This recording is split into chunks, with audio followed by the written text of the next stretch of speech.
దేవుని పరిశుద్ధమైన నామానికి మహిమ కలుగును గాక. అందరూ ఒకసారి చేతులు తల్లి చెప్తామా? హల్లెలూయా. గొప్పవాడు నిజరక్షకుడైన యేసయ్య నామంలో అందరికీ వందనాలు.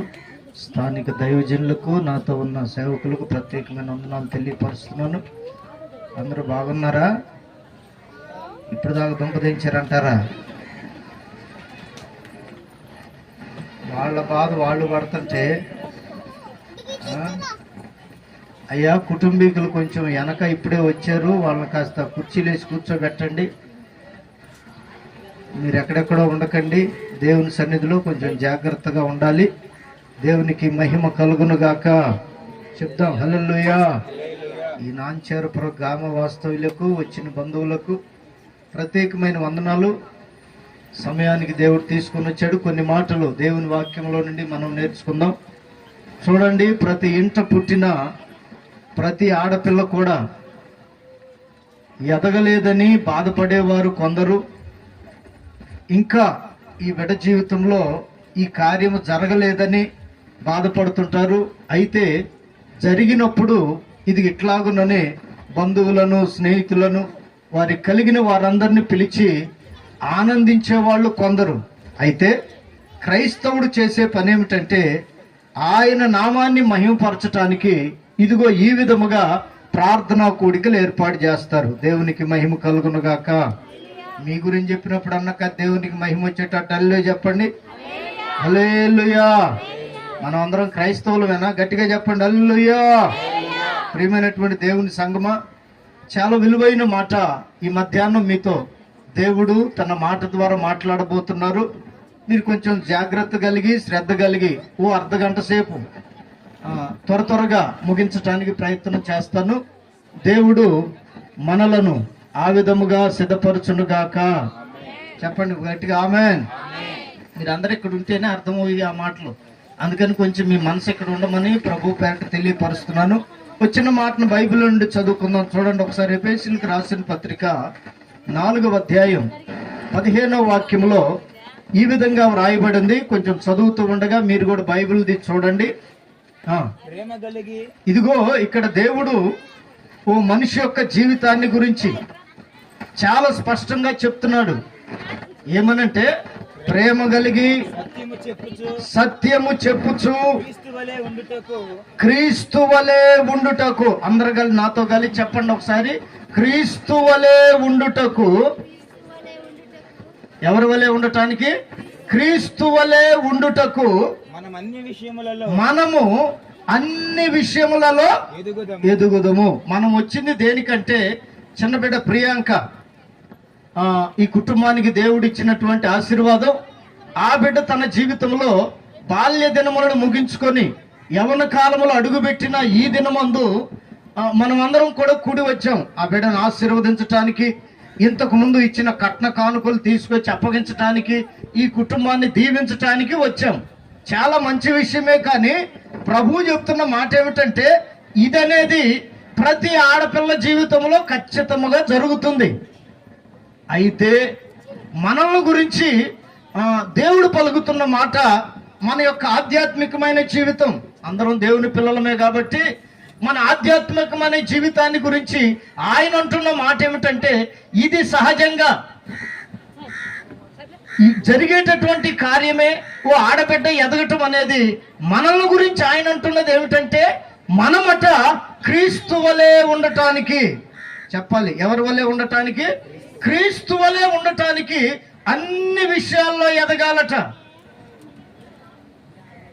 నీవు పడుకొనుట, లేచుట, తినుట, నడుచుట, ప్రార్థన చేయుట, దేవుని సన్నిధికి వెళ్ళుట, బైబిల్ చదువుట, ప్రతి విషయంలో కూడా ఆయన మనల్ని కోరుకుంటున్నటువంటి ఆ గొప్ప ఆలోచన ఏమిటంటే, ఆయన వలె మనం ఉండేటట్టు ఎదగాలంట. చప్పట్లు కొట్టండి గట్టిగా.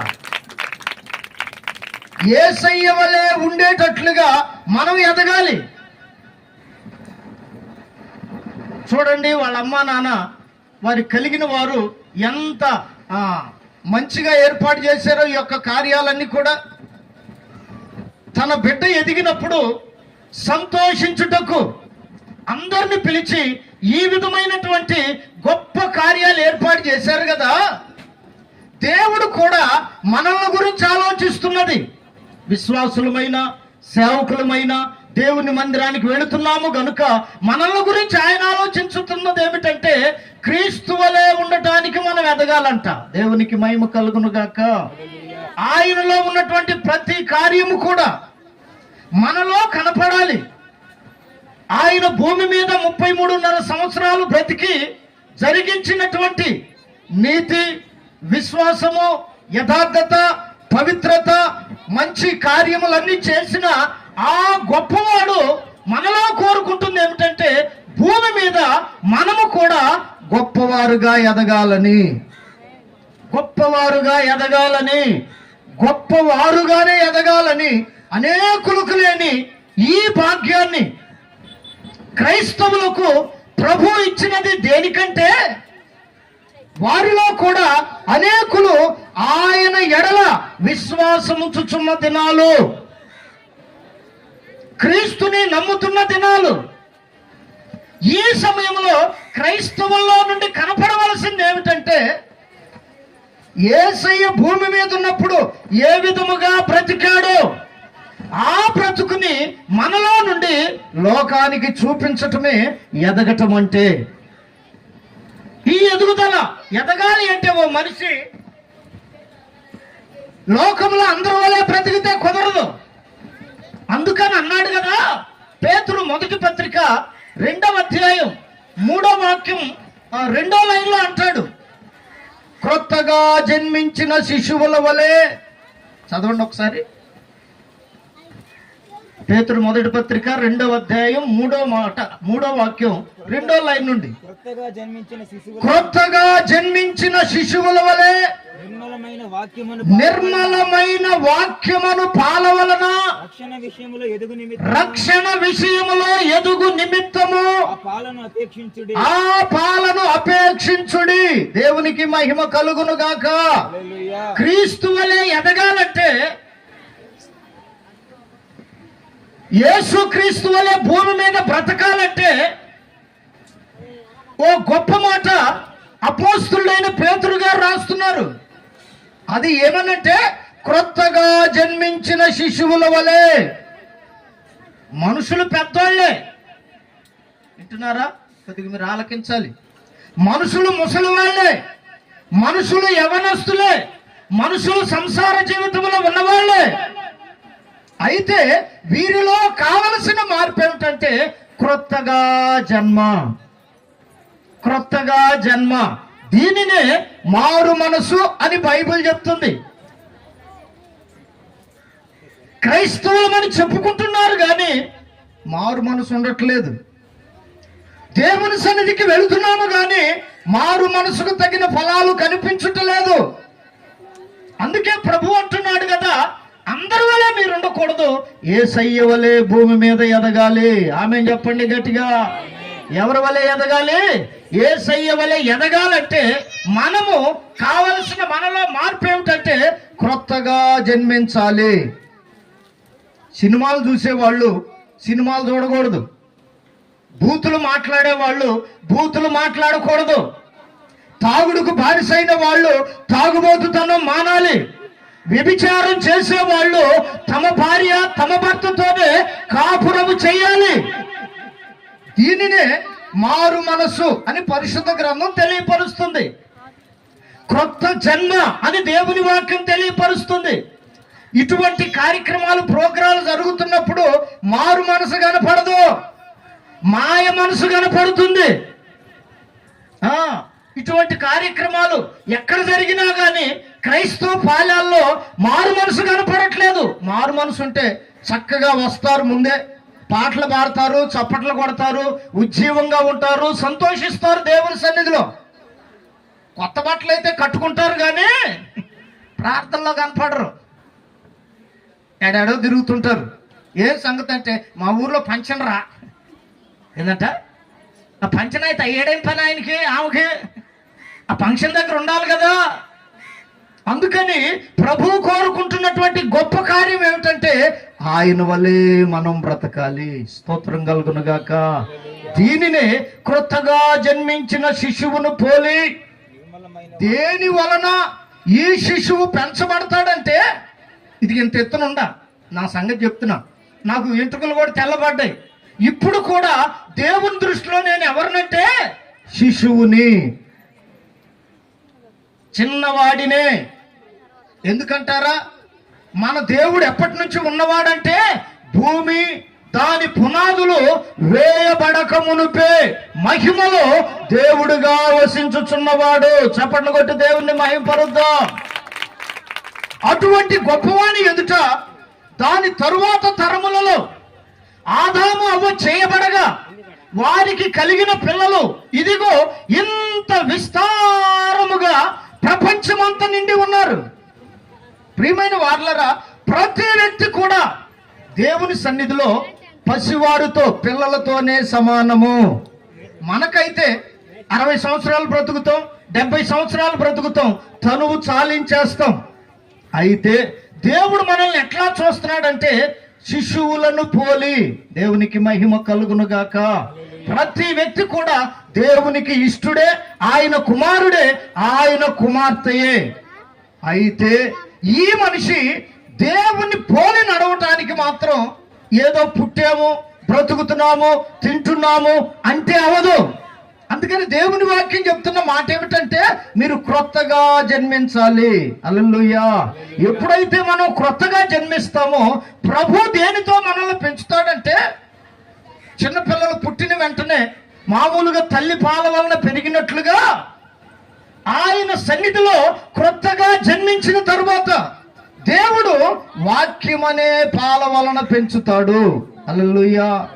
చెప్పండి గట్టిగా హల్లెలూయా. చూడండి, ఇక్కడ ఉన్న ప్రియాంక పాలు తాగే వయసు అయిపోయింది, ఆడుకునే వయసు అయిపోయింది. ఇప్పుడు యవ్వన కాలంలో దేవుని కృప వలన అడుగుపెట్టింది. అట్లాగునని మన యొక్క జీవితము కూడా ఈ వాక్యం అనే పాల వలన ఎదిగేటప్పుడు, పెరిగేటప్పుడు మనలో కనపడవలసింది ఏంటంటే యేసయ్యను పోలిన అనుభవాలు. ఏమిటయ్యా యేసయ్యలో ఉన్న గొప్ప అనుభవాలంటే, ఆయన ఇంకా చీకటి ఉండగానే పెందల కడ లేచి కొండకు వెళ్ళి ప్రార్థన చేసే అనుభవం. చప్పట్లు కొట్టండి గట్టిగా. ఏమండోయ్, ఆయన చిన్నవాడుగా ఉన్నప్పుడే 12 సంవత్సరాల వయసులోనే, ఇప్పుడు అమ్మాయికి కూడా ఎన్ని సంవత్సరాలు అనుకుంటా, ఎన్ని సంవత్సరాలు, అమ్మాయికి 13 అంట. ఏమికంటే ఒక సంవత్సరం చిన్నప్పుడే యేసయ్య ఏం చేశాడంటే దేవాలయములో, దేవుని మందిరంలో కూర్చొని గొప్ప గొప్ప వారితో దేవుని వాక్యాన్ని తర్కించాడట. ఈ రోజున క్రీస్తు వలె ఎదగాలి అంటే వాక్యము చేత పెంచబడాలి, వాక్యములో ఎదగాలి, వాక్య ప్రకారం నడవాలి. ఆయన నేర్పిన ఇంకొక గొప్ప విషయం ఏమిటంటే, ఇంకా చీకటి ఉండగానే ప్రభువా నువ్వు దేవుడివి కదా, దేవుని కుమారుడివి కదా అంటే, ఆయన అంటున్న మాట ఏమిటంటే దేవుని కుమారుణ్ణి అయినను గాని శరీరముతో భూమి మీదకి వచ్చాను. సర్వలోకములో ఉన్న మనుషుల పాపం పరిహరించబడాలి అంటే రక్తము చిందించటానికి వచ్చాను గనుక ఈ యొక్క శరీరములో యేసయ్య పలుకుతున్నటువంటి ఆ గొప్ప మాటలవి, ఈ శరీరం ముందు పాపము కనపడకూడదు. స్తోత్రం కలుగును గాక. పాపము ఆయనలో లేదు. అందుకని ఆయన భూమి మీద దేవుడిగా ఎంచబడ్డాడు. నీవు కూడా పాపము లేకుండా పరిశుద్ధముగా నీతిగా బ్రతికితే ఆయన కుమారుడుగాను ఆయన కుమార్తెగాను ఎదుగు నిమిత్తమై వాక్యమనే పాల చేత దేవుడు మనల్ని పెంచునుగాక. చెప్పండి గట్టిగా ఆమేన్. చెప్పండి ఆమేన్. చూడండి, ఎదిగిన వెంటనే ఈ ప్రియాంకని వీళ్ళు చక్కగా అలంకరించి మన ఎదుట కూర్చోబెట్టారు. క్రీస్తు వలె ఎదిగే వారికి ఆయన కూడా కొన్ని అలంకరణలు చెప్పాడు. అవే నేను చెప్పేటటువంటి విషయాలు. ఒకటి, ప్రార్థన చేయాలి. చెప్పండి, మనకు అలంకారం ఏంటి? ప్రార్థన.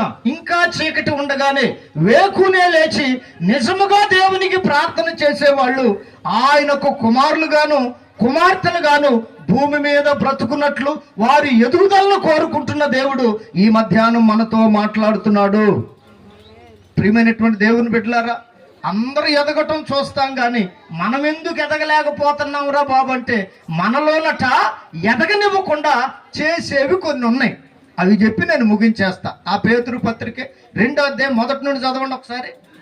ప్రభువు దయాళుడని, ఇదిగో మనిషికి అర్థం కాదు ఏంటంటే ప్రభువు దయాళుడని మీరు రుచి చూచి ఉన్న ఎడల, మీరు రుచి చూచి ఉన్న ఎడల. అయ్యలారా, అమ్మలారా, క్రొత్తగా జన్మించటం అంటే ఏమిటంటే, క్రొత్త జన్మ అంటే ఏమిటంటే ప్రభువు దయాళుడని మీరు రుచి చూచుచున్న మీరు రుచి చూచుచున్న ఎడల. ప్రభు ఎవరట? నోరు తెరవట్ల మీరు. ప్రభు ఎవరట? దయాళుడని. ఎట్లా తెలుసుకోవాలంట మనం? రుచి చూచి తెలుసుకొనిన ఎడల. సమస్తమైన దుష్టత్వం, ఇంకొక అర్ధ గంటలో ఈ ఇంటోళ్ళు చేసిన వంటలు మనం రుచి చూస్తాం. వెళ్ళేటప్పుడు ఏమేస్తాం? మార్కులేసి వెళ్తాం. గోంగూర బాగాలేదు, చికెన్లో కారం ఎక్కువైంది, బిర్యానీలో మసాలా ఎక్కువైంది. చేసినోడు ఎవడురా? అవునా కాదా?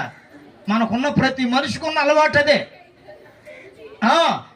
ఇప్పుడు మనం ఏ విధంగా ఈ ఫంక్షన్కి వచ్చి దాన్ని రుచి చూడబోతున్నామో, నిజముగా దేవుని ఎరిగిన బిడ్డలైతే ఎవరిని రుచి చూడాలంటే పరిశుద్ధుడైన వానిని. స్తోత్రం కలుగునుగాక. పాపపు రుచి ఇక మనలో ఉండదు. పరిశుద్ధుని రుచి చూచువారు, నీతిమంతుణ్ణి రుచి చూచేవారు అవినీతి చేయరు. పరిశుద్ధుని రుచి చూచిన వారు పాపము జోలికి వెళ్ళరు. నీతి కార్యములు, పరిశుద్ధమైన కార్యములు జరిగించటానికి దేవుడట్టి వారి మనసు తెరుస్తాడు. ఆమేన్. దానినే మారు మనసు, క్రొత్త జన్మ అని దేవుని వాక్యం తెలియపరుస్తుంది. యెహో దేవుడు దయాళుడని మీరు రుచి చూచుచున్న ఎడల. సమస్తమైన దుష్టత్వమును. ఆదివారం ఒక్కరోజే రుచి చూడకూడదు. ఇది కూడా చెప్పాలి మీకు. మరి నేను చాలా మందికి ఉన్న అలవాటు ఏంటంటే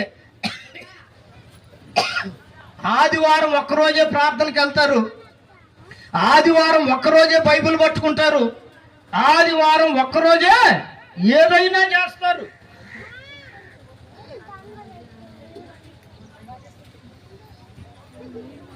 దేవుడి పిల్లలకు ఉండవలసిన లక్షణం ఏంటంటే ఆదివారానికి ఒక్కదానికి ఆయన దేవుడు కాదు. చప్పట్లు కొట్టండి గట్టిగా.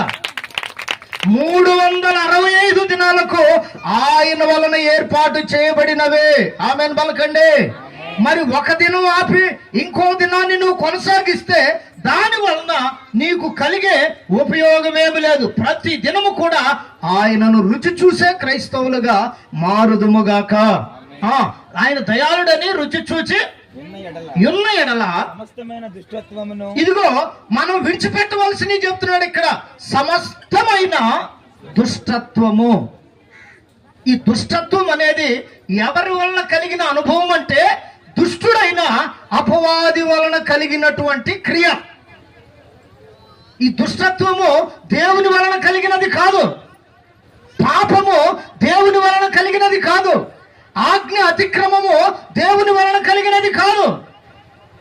దుష్టుడైన అపవాది వలన కలిగినది.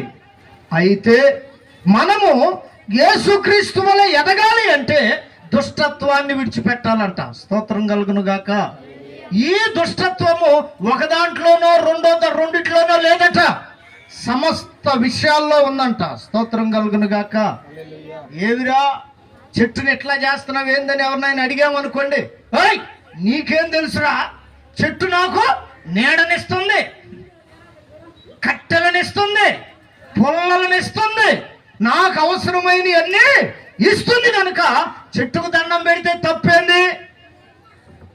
ప్రతి దానిలో కూడా దుష్టత్వము దాగి ఉంది. మనిషి మనసులో, మనిషి ఆలోచనలో, మనిషి చూపులో, మనిషి నడకలో, మనిషి యొక్క ప్రతి హృదయ స్పందనలో దుష్టత్వము దాగి ఉంది. నా ప్రియమైన సహోదరి సహోదరుడా, ప్రభు పేరిట నీకు తెలియపరుస్తున్న విషయం ఏమిటంటే నువ్వు దేవుణ్ణి రుచి చూస్తే నీలో ఉన్న సమస్త దుష్టత్వము, హల్లెలూయా, ఆయన రుచి చూచి మనం తెలుసుకుంటూ ఉంటే మనలో ఉన్న సమస్త దుష్టత్వము మనలో నుండి వెళ్ళిపోతుంది. డే బై డే వాక్యం చదివే కొలది, ప్రార్థన చేసే కొలది ప్రభు యొక్క రూపము మనలో ప్రత్యక్షపరచబడుతుంది. నమ్మినోళ్ళందరూ ఆమేన్ చెప్పండి. వాక్యానికి విరోధముగా ఎవరు కూడా ప్రవర్తించకూడదు. సమస్త విధములైన దుష్టత్వము, సమస్తమైన కపటమును. ఇదిగో రెండో చెప్తున్నాడు. కపటం కలిగిన వాడట మనిషి. జంతువుల్లో లేదు, పక్షుల్లో లేదు, జలచరాశుల్లో లేదు, కపటం లేదు. కపటం అంటే ఏమిటంటే మనిషి ముందు మనిషి మాట. ఇప్పుడు అయ్యగారు ఉన్నారు, ఈయన దగ్గర ఉన్నప్పుడు నేనేమంటానంటే అబ్బా అయ్యగారు నాకు వాక్యానికి ఇచ్చాడని పొగిడేస్తా. పక్కకి వెళ్ళిన తర్వాత అయ్యగారు నీ గురించి కదలే చెప్తున్నా, దేవునికి మహిమ కలుగును గాక. పక్కకెళ్ళి ఆయన ఎంత లాగునున్నాడు, ఎంత ఎత్తునున్నాడు, కళ్ళజోడు పెట్టాడు అని చెప్పి నేను మాట్లాడాను అనుకోండి, నేనెవరినే? కపటం కలిగినోడిని. ఈ రోజున భూమి మీద ప్రతి మనిషిలో కనపడుతున్నది ఇదే. మానవ సంబంధమైన తప్పిదాలలో ప్రథమమైనది కపటమే. ఆదాము అవ్వలే అపవాది యొద్ద నుండి నేర్చుకున్నారు. అక్కడ నుండి ప్రతి మనిషిలో కూడా ఇది వెంటాడుతూనే ఉంది. అయితే యేసుక్రీస్తులో లేనిది కపటము. స్తోత్రం కలుగును గాక. చెప్పండి హల్లెలూయా, చెప్పండి హల్లెలూయా. ఆయనను రుచి చూస్తే మనమేమి నేర్చుకుంటామంటే కపటము లేని జీవితము. చప్పట్లు కొట్టండి గట్టిగా. ఏ జీవితం కావాలి మనకి? కపటము లేని జీవితం. ఏదైనా ఉందంటే నేను డైరెక్ట్ గా వెళ్ళి అయ్యగారితోనే మాట్లాడాలి. 4 ఇళ్ళు వెళ్ళి ప్రచారం చేయకూడదు. అది కపటముతో కూడిన భక్తి. ఈయనతో నాకు ఏదైనా విరోధమో బాధో ఉంటే నేను అయ్యగారి దగ్గరికి వెళ్ళి నాకు ఇట్లా విషయంలో బాధ ఉందయ్యా, ఇది సంగతని ఆయనతో డిస్కషన్ చేస్తే అక్కడ సమాధానం కలుగుతుంది. 4 ఇళ్ళు వెళ్ళి ప్రచారం చేసి ఇప్పుడు ఏమవుతున్నారంటే కపటమైన భక్తులుగా మార్చబడిపోతున్నారు. యేసయ్య రూపము గాని యేసయ్య యొక్క క్రియలు గాని అట్టి వారిలో కనపడవు. అందుకని అంటున్నాడు సమస్తమైన కపటము. అన్ని విషయాలలో అందరి యొద్ద నీవు ఉపయోగిస్తున్న ఒక విద్య ఉంది, దాని పేరే కపటం. ఈ కపటం అనేది యేసుక్రీస్తుని రుచి చూస్తే మనలో నుండి వెళ్ళిపోతుంది. దుష్టత్వం పోయింది, కపటం పోయింది, ఇంకేమున్నాయి? అబ్బో ఇది మహాభయంకరమైంది. ఏ ధారణ? వేషధారణ. కావాలంటే చూడండి, ఇటువంటి ఫంక్షన్లప్పుడు ఇంట్లో ఉన్నట్టు వస్తారు ఎవరైనా? మీరు ఎవరు మాట్లాడట్లా. ఎందుకంటే నేను ఎప్పుడు తెల్లగొడ్డలే వేస్తా. ఫంక్షన్కి తెల్లగొడ్డలు, మిగిలినప్పుడు నల్లగొడ్డలు ఈ వేయటం అలవాట్లేదు. దేనికి వచ్చినా ఏం మాట్లాడలేదు మీరు? చూడండి, ఇప్పుడు ఒక్కొక్కరిని చూస్తే ఇంటి దగ్గర ఉన్న రూపం కాదు ఇది. హల్లెలూయా, చెప్పండి హల్లెలూయా. ఏంది సంగతి అంటే ఫంక్షన్ కదా అందరికి శుభ్రంగా కనపడాలి. యేసుక్రీస్తు కోరుకునేది ఏంటంటే నువ్వు ఫంక్షన్ అప్పుడే కాదు, ఎప్పుడు శుభ్రంగానే ఉండాలని. చప్పట్లు కొట్టు. ఎప్పుడు దైవికముగా ఆత్మ శుభ్రము, శరీర శుభ్రము, మంచి గొప్ప స్థితిలో నీవు ఉండాలని ఆయన కోరుకుంటున్నాడు. ఒక ఫంక్షన్కే కాదు, ఆయనలో ఉన్న గొప్ప మనసు అది. మనము కూడా ఆయన ఎడల రుచి చూసి తెలుసుకుంటూ ఉంటే, క్రొత్తగా జన్మిస్తే మనలో ఉన్నటువంటి వేషధారణ మారిపోతుంది. స్తోత్రం కలుగును గాక. చెప్పండి గట్టిగా హల్లెలూయా. వేషధారణ శుద్ధి చేసే దేవుడు మన దేవుడు. ఆయన వలె ఎదిగితే మనలో మార్చబడవలసిన కార్యాలు వేషధారణయు. ఇది మహాభయంకరమైన రోగం. ఏం పేరు దీని పేరు? అసూయ. మీ భాషలో చెప్పాలంటే కుల్లో. పక్కనోడు 1 ఎకరం పొలం కొన్నాడు అనుకో, ఈ మనిషికి ఏం కలిగిద్ది? వ్యసనం. ఎప్పుడు లేని అసిడిటీ, దాన్ని గ్యాస్ అంటారు చూడండి. అప్పుడు దాకా బాగానే ఉంటారు. ఎప్పుడైతే ఎకరం కొన్నాడో, ఒక ఫ్లాట్ కొన్నారో, లేకపోతే బంగారం చేయించారో, వెంటనే ఇంకొకరు కలిగేది ఏంటంటే అసూయ. అసూయ. యేసయ్య చూడండి, పరలోకంలో మహిమలో ఉండేవాడు. చప్పట్లు కొట్టండి గట్టిగా. దేవదూతలు రాత్రింబగళ్ళు పరిశుద్ధుడు పరిశుద్ధుడు పరిశుద్ధుడని మానక గాన ప్రతిగానాలు చేస్తున్న ఓ మహిమ కలిగిన సన్నిధిలో ఉండేవాడు. చూడండి, ఆయనలో ఎటువంటి అసూయ లేదు గనుక ఆయన ఏం చేశాడంటే మహిమను విడచి. శరీరము దాల్చి భూమి మీదికి వచ్చి మన కొరకు ఆయన ప్రాణాన్ని పెట్టిన గొప్ప దేవుడు. పలకరే గట్టిగా ఆమెనని. రోషం కనపడట్ల మీలో నాకు, గట్టిగా చెప్పండి ఆమె. చూడండి, ఆయనలో ఏమి లేదు, మనలో ఏముండకూడదు. ఒప్పుకోవట్ల మీరెవరు? ఆయనలో ఏమి లేదు చెప్పరే. మొన్న ఒక ఆయన అంటాడు కదా, వేల్పులలో గనుడు అనే దానికి అర్థం ఏమిటో అర్థం కాక ఆయన గారు ఫోన్ చేశాడు. ఉన్న వారందరిలో, భూమి మీద గాని, వాయుమండలంలో గాని, పాతాళంలో గాని ఉన్న వారందరిలో, చెప్పుకుంటున్న వారందరిలో ఆయన ఎవరంటే గనుడు. చప్పట్లు కొడుతూ గట్టిగా. ఎందుకయ్యాడు గనుడంటే ఆయనలో పరిశుద్ధత ఉంది. మిగిలిన వాళ్ళందరిలో చూడండి పాపం ఏలుబడి చేసింది. వాయుమండలంలో తిరుగుతున్న వారైనా, భూమి మీద చెప్పబడుతున్న వారైనా, పాతాళంలో ఉన్నటువంటి వారైనా, కొందరినేమో బంధించాడు, కొందరినేమో విడిచిపెట్టాడు, కొందరినేమో వాయుమండలంలో ఉంచాడు. వీళ్ళందరూ ఎవరంటే లూసిఫర్ సైన్యం, అపవాది యొక్క సంతతి, అపవాది వాని దూతలు. వాయుమండలంలో కొందరు ఉన్నారు, భూమి మీద పేరు చెప్పుకొని కొందరు తిరుగుతున్నారు, పాతాళంలో కొందరు ఉన్నారు. వీరందరిని బట్టి చూస్తే ఎవరు ఆయన అంటే వేల్పులలో గనుడు, పరిశుద్ధతలో మహనీయుడు. ఆయనను వెంబడిస్తున్న నీలో పరిశుద్ధత లేకపోతే, అసూయ చేత నీవు నింపబడితే నీలోనికి ఆయన పోలిక ఎట్లా వచ్చినట్టు? ఆయన వలె ఎదుగుతున్నామని, ప్రతి ఆదివారం దేవుని సన్నిధికి వెళ్తున్నామని మనం చెప్పుకొనుటలో మనకు కలిగిన ఫలమేముంది? మారు మనసుకు తగిన ఫలమే లేదే. కనుక ప్రియమైనటువంటి దేవుని సంగమా, మనలో ఉండకూడనిది అసూయ. స్తోత్రం కలుగును గాక.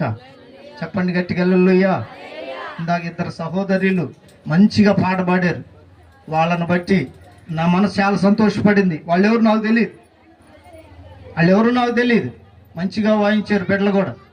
ప్రియమైన దేవుని బిడ్డలారా, ఇట్లాగూ దైవ కార్యాలలో ప్రతి విషయంలో కూడా దేవుని యొక్క ఆ ప్రత్యక్షత మనలో నుండి జనులు చూడాలి. ఆమెను చెప్తారా? గట్టిగా పలుకుతారా? పాట విషయంలో, ప్రార్థన విషయంలో, వాక్యం చదివే విషయంలో, దైవ సంబంధంగా జరిగే ప్రతి కార్యంలో కూడా నీవే ప్రథమమైన వాడిగా, ప్రథమమైన దానిగా, దేవునికి ఇష్టమైన కుమారుడిగా, కుమార్తెగా బ్రతకాలి. ఇందులోనే క్రీస్తు పోలిక కనపడుతుంది. ఊరికే రాదది. పాట కూడా ఎన్నిసార్లు కొనుక్కోవాలో, అవునా కాదా? పాడుకొని పాడుకొని పాడుకొని అప్పుడు బయటకు వచ్చి పాడితే దేవునికి మహిమ వస్తుంది. పాడకుండా, నేర్చుకోకుండా, ప్రాక్టీస్ చేయకుండా పాడేంత గొప్ప సింగర్లు ఎవరూ లేరు. అందుకని ఈ చిన్న విషయంలోనే దేవుని పోలికను మనం కనపరిస్తే మనల్ని బట్టి పరలోకమందున్న దేవుడు సంతోషిస్తాడు. దేవునికి మహిమ కలుగును గాక. అసూయయు సమస్త దూషణ మాటలు తెలిస్తేనే మాట్లాడితే అది మర్యాదగా, పద్ధతిగా ఉంటది. చెప్పకూడదు తెలియదు కానీ ఇందాక ఒక అన్న వచ్చేటడికి తాత అంట, ఆయన సంగీతాన్ని గురించి తెలియదు. కలుగుతుందా అంటున్నాడు. ఏం కలవాలో అది ఇది గెలిచింది ఇక్కడ. దేవునికి మహిమ కలుగును గాక. చెప్దాం గట్టిగా హల్లెలూయా. చెప్పండి హల్లెలూయా. నన్ను తిట్టుకోమాకండి మీ ఊరు వాళ్ళ గురించి చెప్పానని. ఎందుకంటే ఈ సమస్త దూషణ మాటల వలన మనలో ఎదగకుండా, క్రీస్తుని పోలి నడవకుండా, వాక్య ప్రకారం జీవించకుండా చేసేది ఏంటంటే, మీరు ఇళ్ళకెళ్ళిన తర్వాత రోజు ఉదయాన్నే లేచి ఈ మాటలు చదువుకోండి. సమస్తమైన దూషణ ఏంటంటది? మన గురించి చెప్పుకునేటప్పుడేమో చాలా గ్రాండ్గా చెబుతాం, గొప్పగా చెబుతాం, అవునా కదా? మన పిల్లల గురించి కానీ మన గురించి చెప్పుకునేటప్పుడు చాలా గొప్పగా, దాంట్లో దోషణ ఉండదు. నా పిల్లల, నా కొడుక, నా కూతుర, నా భర్త, నా భార్య అని చెప్పుకుంటాం. అదే ఎవరి గురించి అన్నా చెప్పాలంటే, అబ్బే వాళ్ళు, ఆమె, వాళ్ళ పిల్లలు వాళ్ళలాగే ఉన్నారు. మరి ఆడ నుంచి వస్తాయి. అదేదో సామెత ఉంది తెలుగులో, గేదంట అదే బర్రె, చేలో మేస్తే దూడ. అందుకనే ఈ యొక్క గేదె పెద్దవాళ్ళే ఖచ్చితంగా పొలంలో మేయకుండా దేవుని మందిరంలో వాక్యం మేస్తే, హల్లెలూయా, పిల్లలు కూడా దేవుని మందిరంలో ఉన్న వాక్యమే మేస్తారు. చప్పట్లు కొట్టండి గట్టిగా. అందుకని ప్రతి సామెత, ప్రతి మాట, ప్రతి కార్యము కూడా మన యొక్క క్షేమము కొరకే. ముఖ్యముగా దేవుని మాట అనేది ఒక మనిషిని, వారి బ్రతుకుని క్రీస్తు వలె ఎదిగేటట్లుగా మారుస్తుంది. అనుభవించిన వాళ్ళు, విశ్వసించిన వాళ్ళు దాన్ని అనుభవిస్తూ ఉండగా వారిలో మార్పు వస్తుంది. కావాలంటే చూడండి, మీ ఊర్లోనే పుట్టిన వాళ్ళే, చిన్నప్పటి నుంచి మీతో ఉన్న వాళ్ళే యేసయ్యను నమ్మిన తరువాత కొందరేమో మారుతున్నారు, కొందరేమో అన్యుల కంటే ఘోరంగా ఉంటున్నారు. తగాదు వచ్చినప్పుడు చూడాలి మన క్రైస్తవుల మాటలు, కొట్టుకునేటప్పుడు తగాదు వచ్చినప్పుడు చూడాలి. అచ్చమైన పరమగీతాల్లో ఉన్న మాటలే వస్తాయి కదా. ఆయన నా ప్రియుడు, నేను ఆయన దానను అని చెప్తామా తగాదలోకి వెళ్ళి? హల్లెలూయా. అయి నేను చెప్పకూడదు, మీకేది అర్థమవును గాక. అటువంటి మనసు కలిగిన వాళ్ళు యేసు నామములో మార్చబడదురు గాక. ఇవన్నీ ఉండకూడదు మనలో. మరి అసూయలు అనేది ఉండకూడదు. ఇంకా దూషణ మాటలు అసలు ఉండకూడదు. ఎదుటోళ్ళ దూషించే విషయంలో మనం ఎంత తగ్గితే అంత మంచిది. ఎవరన్నా ఏదన్నా అన్నారనుకో, నువ్వు అడావుడిగా నన్నంటావా అని, ఒకటంటే ఎన్ని అంటాం మనం? 4 అంటాం. ఏం సంగతి అంటే నన్నంటదా, అది ఆడిట్. ఇవన్నీ 4 అనటం వల్ల కలిగేది ఏంటో తెలుసా? దేవుని శిక్ష వారి మీదకి రాకుండా ఆగిపోద్దంట. హల్లెలూయా. మనం మీద అన్నప్పుడేమో యమా ఎదురు తిరిగి మాట్లాడతాం. ఎవరైనా నువ్వు వెళ్తున్నప్పుడు యేసయ్య గురించి ఏదన్నా మాట అన్నారు అనుకోండి, ఇది చూడాలి, మీరు ఇప్పుడు చూడాలి. అసలు యేసు ప్రభు గురించి ఏమన్నా అన్నాడు అనుకోండి, ఆయన కులం తక్కువ వాళ్ళ దేవుడేనో, లేకపోతే ఏదన్నా అన్నారు అనుకోండి, వెంటనే మనోళ్ళనే గొప్ప మాట ఏంటో తెలుసా? దేవుడు చూసుకుంటాడు లేరా. ఎప్పుడు దేవుని గురించి నీ వాక్యంలో ఎదిగితే వాళ్ళు అన్న మాటకి వాక్యములో నుండే సమాధానం చెప్పగలుగుతావు. కొట్టుగట్టిగా చప్పట్లు. నీ గురించి అన్నప్పుడేమో నువ్వు ఘోష పెట్టుకొని కాలు దూవుతావు. దేవుని గురించి మాట్లాడినప్పుడేమో దేవుడు చూసుకుంటాడు. మరి ఇది చూడ్డా? నీ గురించి మాట్లాడింది దేవుడు చూడడా వినడా? నిజమే. దైవ సంబంధమైన ఎదుగుదల, దేవుని పోలికలో మార్చబడే విధానం, వాక్యము ద్వారా జీవితం కట్టబడే విధానంలో క్రైస్తవ కుటుంబాలు లేకపోవటం వలన ఎప్పుడో 2000 సంవత్సరాల క్రిందట మన పాపములు క్షమించబడినా 2000 సంవత్సరాల తర్వాత కూడా ఎక్కడున్నావే గొంగలంటే నువ్వు వేసిన దగ్గరే ఉన్నానయ్యా అన్నట్టు ఉందే తప్ప అభివృద్ధి, ఆశీర్వాదం, క్షేమం, సమాధానం, దీవెన, కృప, నెమ్మది క్రైస్తవ కుటుంబాలలో కనపడకపోవటమే యేసయ్య వలె నువ్వు ఎదగట్లేదనే దానికి నిదర్శనమని దేవుని సేవకునిగా ఖచ్చితంగా మిమ్మల్ని హెచ్చరిస్తున్నాను. దేవునికి మహిమ కలుగును గాక. చెప్పండి హల్లెలూయా. చిన్నప్పుడు ఉన్నప్పుడు ప్రియాంక ఇట్లానే ఉంది. ఎంత ఎత్తుందా? నిలబడరా. ఇదిగో చూడండి, ఇప్పుడు నా ఎత్తుంది. చిన్నప్పటి నుంచి ఏమన్నా నేను ఎరుగుదును, గొంతు గట్టిగా పెట్టింది. దేవుని స్తోత్రం కలుగును గాక. ఇప్పుడు నా ఎత్తుంది. చిన్నప్పుడు ఉన్నట్లుగా ఏముందా? మరి మనం యేసయ్యను నమ్ముకుని ఎన్ని సంవత్సరాలు అవుతుంది? అసలు మనం పుట్టుకతోనే క్రైస్తవులం, కానీ ఏమి లేదు, ఎదుగుదల లేదు. ఎందులో ఎదగట్లేదంటే మనం దూషణ మాటలు చెప్పే వాటిలో ఎదుగుతున్నాం కానీ, అసూయ పడే వాటిలో ఎదుగుతున్నాం కానీ, ఏమంటే అపవిత్రమైన కార్యాలు జరిగించడంలో ఎదుగుతున్నాం కానీ యేసయ్య వలె ఉండటానికి ఎదగట్లేదు. దేవుని బాధ కూడా ఇదిగో ఇదేనండి బాబు. దేవుని స్తోత్రం కలుగును గాక. చెప్పు. సమస్త దూషణ మాటలై కూర్చున్నాను. దూషణ మాటలు మాని అది ఇవన్నీ మానితే క్రొత్తగా జన్మించిన శిశువులను పోలిన వారై నిర్మలమైన వాక్యమును పాలవలన రక్షణ విషయములో ఎదుగు నిమిత్తము ఆ పాలను అపేక్షించుడి. ఆమేన్. వాక్యాన్ని వినండి, వాక్య ప్రకారం నడవండి, యేసయ్య పోలికలోనికి మార్చబడండి. మనమందరం కూడా ఒక రోజున మధ్య ఆకాశంలో యేసయ్యను ఎదుర్కోబోతున్నాం. ఆమేన్. నమ్మకమైన వాళ్ళు గట్టిగా ఆమేన్ అని చెప్పండి. మీరు వాక్యంలో ఎదగాలి, ఆత్మలో ఎదగాలి, అన్ని విషయాల్లో మీరు ఎదగాలని ప్రభు పేరట నేను మీకు తెలియపరుస్తూ ఈ మాటలు ముగిస్తున్నాను. అయితే దేవుని బిడ్డలారా, ఈ ప్రియాంక బాల్య దినాలు ముగించుకొని యవన కాలంలో అడుగుపెట్టింది కాబట్టి ఈ దినము నుండి ఆ బిడ్డకు కలిగే ఆలోచనలు కానీ, తలంపులు కానీ, పరివర్తన, ప్రవర్తన, వీటన్నిటిలో కూడా దేవుని పోలి నడిచేటట్లుగా వచ్చిన మనం అందరం కూడా ఆశీర్వదించవలసిన వారమై ఉన్నాము. ఆమేన్. దేవుని పోలిక, మనుషుల మాటలు విన్నా లేకపోయినా అది వేరు, కానీ దేవుని మాట వినిన వారు ఎప్పటికీ చెడిపోరు. ఆమేన్. ఆయన వలే మారుతారు. ఆయన వచ్చినప్పుడు మధ్యాకాశంలోనికి చేర్చబడతారు.